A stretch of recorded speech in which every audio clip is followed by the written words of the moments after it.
Hi, I'm Michelle Atkinson, artist behind Jewel Notes Glassworks, as others know me. I have been playing with glass for about 10 years. I started with a weekend glass class to make jewelry, and then the next day I went out and bought myself a kiln. I focus mainly on kiln form glass, so that's casting and fusing techniques. And I have been focused on the technique for quite a long time, and so with this new work, I'm really hoping to share my voice about my work more so than just the technique behind the work. This new work I have titled HumanSprawl. It's meant to address and look at humanity's tendency to live in excess and how that can affect the environment and biodiversity. So the sculptures that I've created are actually made using old window glass, so repurposing glass that would normally be meant for the landfill and giving it new life in these sculptures to create kind of these ghost-like silhouettes.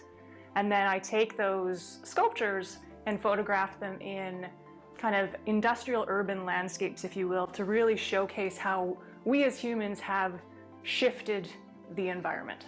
Being born and raised here in Alberta, I find our wildlife and natural areas very grounding and magical. But it's really hard to ignore how we are affecting the landscape. You know, you drive out to the mountains and you can look right, you can look left, and there's road construction, there's new housing construction. We are quite literally reshaping the environment on the industrial scale, but it's also quite evident on a personal scale. I could go take out my garbage and the cardboard recycling is overflowing due to the increase in online orders. And people tend to say, well, it's recyclable. While that's true, maybe it's just a little bit easier to use less. So things like that grab me, and that's really what I'm trying to convey with this, is we all have a piece to play in helping fix the problem. I wanted these animals to be a symbol. They were animals that are either endangered or threatened, according to the Alberta government, and they also had conservation efforts that you could also look into. I wanted to represent water, land, and air, and I needed them to be life-size. So for this first kind of go at the work, I've chosen bull trout.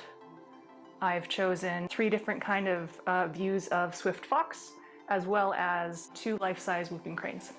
Glass is very tactile, and I feel that it evokes lots of emotions in people. I think there's a perceived fragility about it.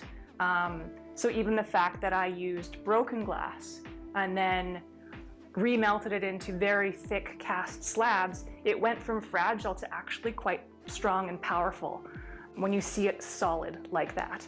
There's also a beautiful kind of collaboration, if you will, with light. So the sculptures themselves are quite opaque if they're not lit, but if you put a light behind them, the sandblasted nature of the glass will actually absorb the light and then begin to glow. And that really helps that sort of ethereal vibe, if you will, that I'm going for with these eerie ghost-like portraits. When I did the photographs, I really wanted to try to capture something from the animal's natural habitat. For the fish, they were photographed, you wouldn't think this is natural, but they were photographed on large cardboard bales. So obviously it speaks to the environmental impact of our excess in that. But we took it at sundown and lit the sculptures from behind to kind of create this really dark underwater sort of feel with the photo. So they actually glow more in the photographs than the other animals do. The foxes were also taken at dusk because that is their natural time to be out and about hunting.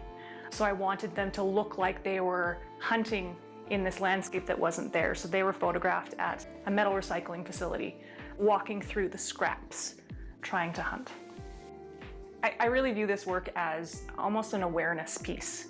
The topic of biodiversity or environmentalism, recycling, all that stuff, it's such a large and multi-layered discussion that I think a lot of people get overwhelmed by it. And realistically, we've got a whole bunch of other topics going on right now in history that also need a lot of attention. So I think when we see the excess of industry and the excess of ourselves, we can easily just kind of throw it to the side because it's too much. We think we can't have an impact, but I really do believe that individuals can have impact, and you can start small. So if I can even inspire one person to look at their own consumption and reduce it, win. If I can make one person maybe go research more about bull trout and the restocking efforts that we have here in Alberta, win. So really, you can take away what you want from it, but I just hope that you become more aware of your own consumption.